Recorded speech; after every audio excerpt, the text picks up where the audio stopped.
Оқушылар, бүгінгі көңіл күйіміз қалай? Керемет! Иә. Түгелміз бе? Иә. Ендеше сабағымызды бастамас бұрын орнымызда тұра қояйық.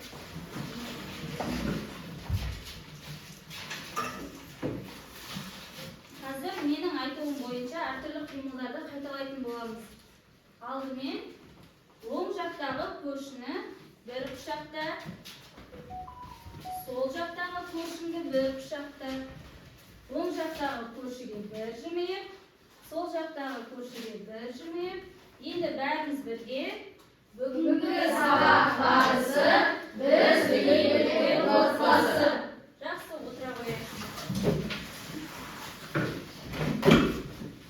Ендеше өткен сабақты қайталау мақсатында 5 саусақ әдісі. Яғни мен сендерге әртүрлі сұрақтар оқимын. Олардың біреуі қате болуы мүмкін, немесе біреуі дұрыс болуы мүмкін. Сол бойынша жауап береміз. Дұрыс болса оң қолды көтереміз, дұрыс емес болса сол қолды көтереміз. Ал бірінші сұрақ. Портрет дегеніміз табиғаттың қоршаған ортаның бейнесі. Портрет дегеніміз. Дұрыс емес та? Неге дұрыс емес? Портрет дегеніміз не? Ол адамның бейнесі. Жеке адамның немесе топпен адамның бейнесі екен. Келесі, портрет сөзі француз тілінен аударғанда дәлме-дәл айнытпай салу дегенді білдіреді. Дұрыс екен. Келесі сұрақ. Натюрморт дегеніміз жеке адамның бейнесін бейнелейді. Дұрыс емес. Натюрморт дегеніміз яғни өлі табиғат деген ұғымды білдіреді. Бұл жансыз заттарды бейнелейді. Натюрморт. Келесі, индустриалды пейзаж қала өмірін, қала тұрғындарының тұрмыс тіршілігін бейнелейді. Индустриалды пейзаж. Индустриалды пейзаж дегеніміз не? Ол қандай да бір фабрикаларды, немесе зауыттарды, әртүрлі теміржол тораптарын салып жатырған адамның рөлі мен маңызын бейнелейді. Келесі сұрақ. Қала пейзажы қала тұрғындарының тұрмыс тіршілігін бейнелейді. Дұрыс екен. Келесі, пейзаж табиғат көрінісін бейнелейтін көркем шығарма. Дұрыс екен. Келесі, бәріміз шарды алайық бір-бірден алайық. Кімге жетпей қалды?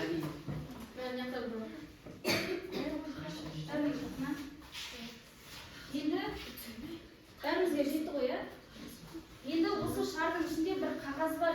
Оны қалай аламыз? Ал кезетегі ал. Ол жарайды, жарайды.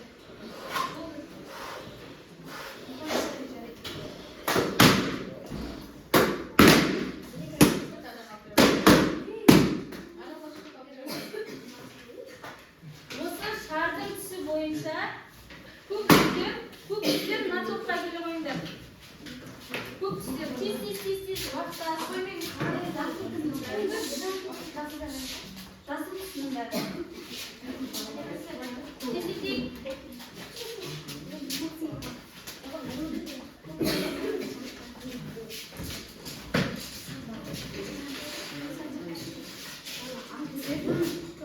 Осы қағаздарымыз жоғалтпаймыз. Тездетейік. Осы түрлі түсті қағаздардың артында әртүрлі сандар бар, осы сандарды ұмытпаймыз. Және осы қағаздарды маған жинап бере қойыңдар. Сандарын жаттап алыңдар ғой. Тез қағаздарды жинай қойыңдар. Сандарын.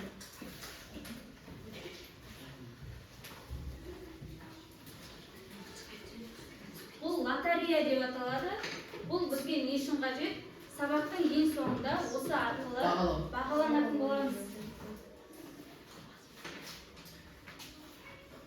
Жақсы балалар, біздің бүгінгі тақырыбымыз сәндік қолданбалы өнер, соның ішінде тұмар жасау технологиясы туралы. Жалпы сәндік қолданбалы өнерді біз бұрыннан өтіп келе жатырмыз. Оған қандай бұйымдар жатады? Зерделік бұйымдар, ағаштан жасалатын бұйымдар, білезік, әртүрлі материалдардан жасалған тұрмыстық бұйымдар, иә? Жалпы бүгінгі сабағымыздың мақсаты сәндік қолданбалы өнер түрлерімен таныстыру, тұмар жасау технологиясын меңгерту, оқушыларды ұлттық салт дәстүрге, ұлттық өнер ерекшеліктеріне деген қиялын дамыту, сәндік бұйымдарды дұрыс бейнелеуге баулу және отансүйгіштікке тәрбиелеу. Енді оқушылар, біз бүгінгі сабағымызға әрқайсымыз бір мақсат қояйықшы. Мен бүгінгі сабақта мысалы тұмар жасау технологиясын үйренгім келеді деген сияқты бәрін жазып алайық дәптерімізге. Жаза қояйық. Сабақтың соңында осы мақсатымызға жеттік пе, соны қарайтын боламыз. Тездетейік.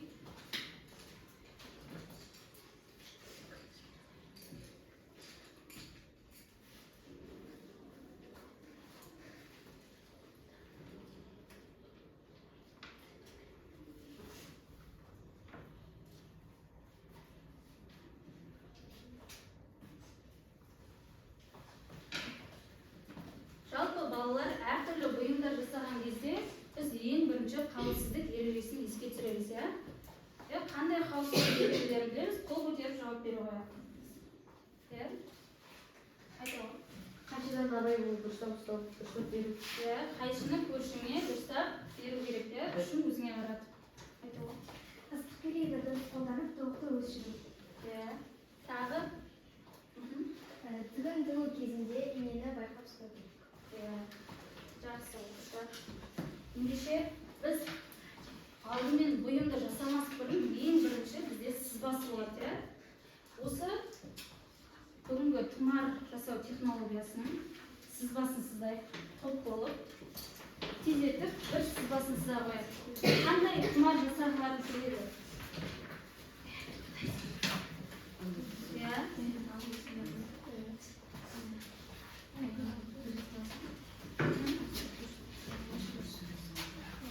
Тездетіп салып, бояп, тездете қояйық.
Бірінші топ болған екен.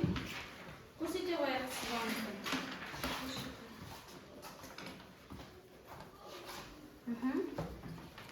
Тамаша.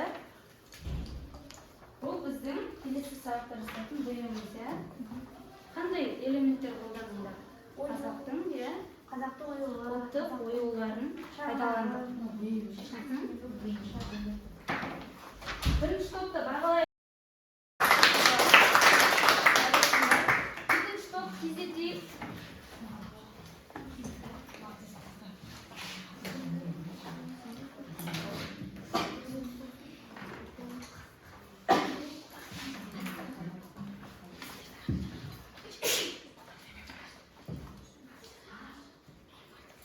Екінші топ болғанша балдар Birinchi to'p.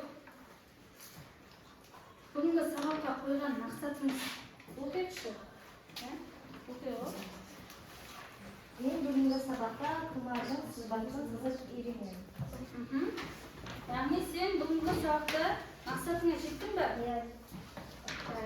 Kelesi. O'qiyo'q. Apayım bugungi sabaqda tumar yasab o'rgangim kerak. Ya, maqsadingga yetdingmi? Ya. Maqsadingning birinchi qadamına yetding ya. Bugun sızbasini sizib o'rgandim. Endi kelesi sabaqda tumar jasov texnologiyasini o'rgansin ya. Men bugungi sabaqda tuman jasaganda uni boyag'i o'rgandim keldi. Ya'ni maqsadga yetdim. Jaraysin. Ikkinchi to'p жұмыстарың bo'ldingmi? Al, qo'rg'ay qo'yay. Qanday element foydalanding? Bu bizning salgan Sızbamiz. Biz bundan Qozoq xalqining tug'in salgan bo'ladi, biladigan bo'ladimiz. Ya'ni tuvdagi kunmen birikdi, beynelengan. Tamosha. O'tira qo'yinglar.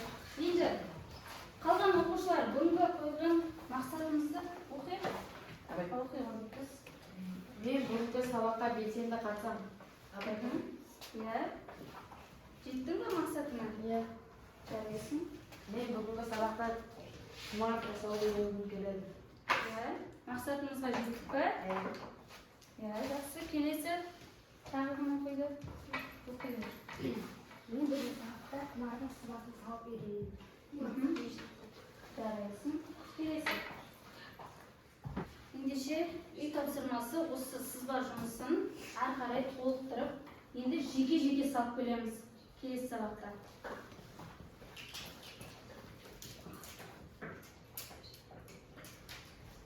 Бүгінгі сабақта енді барлығымыз дерлік белсене қатыстырды.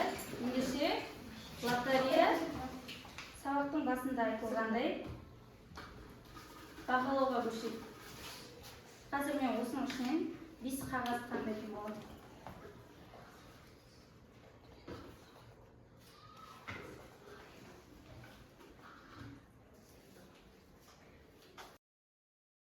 Он үш кімдікі келе аламын. Қол шапалақтап қояйық. Келесі 6. 6 ма 9-да? 6'da keladi. Қол шапалақтап. 14. Ал қол шапалақтайық.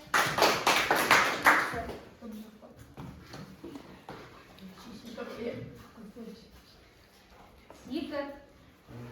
Келеу.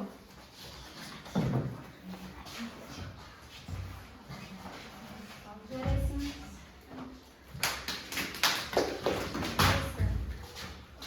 9. Келеу.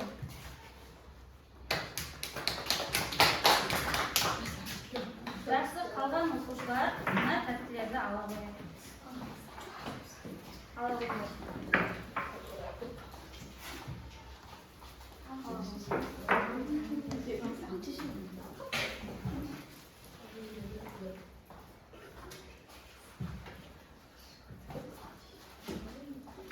Жақсы оқушылар, барлығында жарайсыңдар, керемет қатысыңдар сабаққа. Ендеше сана аллеясына тұра қояйық.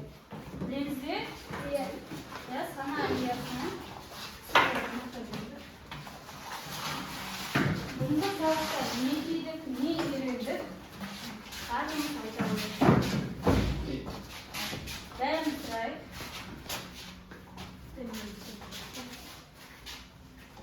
Қазір мен алға бір қадам өткен сайын екі жағындағы оқушы өзінің сабақтың түйгенін айтады. Ал, мұрагер, бастай. Мен бүгінгі сабақта тұмар жасап үйрендім. Оның сызбасын сызып үйрендім. Жақсы. Men bugungi sabaqda sandық бұйымдарды үйреніп, не екенін білдім және тұмардың қалай жасау керек. Тәңірөген. Мен бүгінгі сабақта тұмарды сызбасын салып үйрендім. Жарайсың. Келесі. Tumanning sızbasını sızıp öğrendim. Kelesi sabahta tumarda жасап үйренгім келеді. Мен бүгінгі сабақта тымақтың сызбасын жасайтын үйрендім. Жарайсың. Сабақта тымақтың сызбасын сызып үйрендім. Бүгінгі сабақ өте қызықты болды. Келесі. Мен бүгінгі сабақта тұмардың сызбасын сызып және оны қалай бояу керегін үйрендім. Мен бүгінгі сабақта тұмарды сызып үйрендім. Бүгінгі сабақ мағынады. Бүгінгі сабаққа қойған мақсатымызға бәріміз жеттік пе?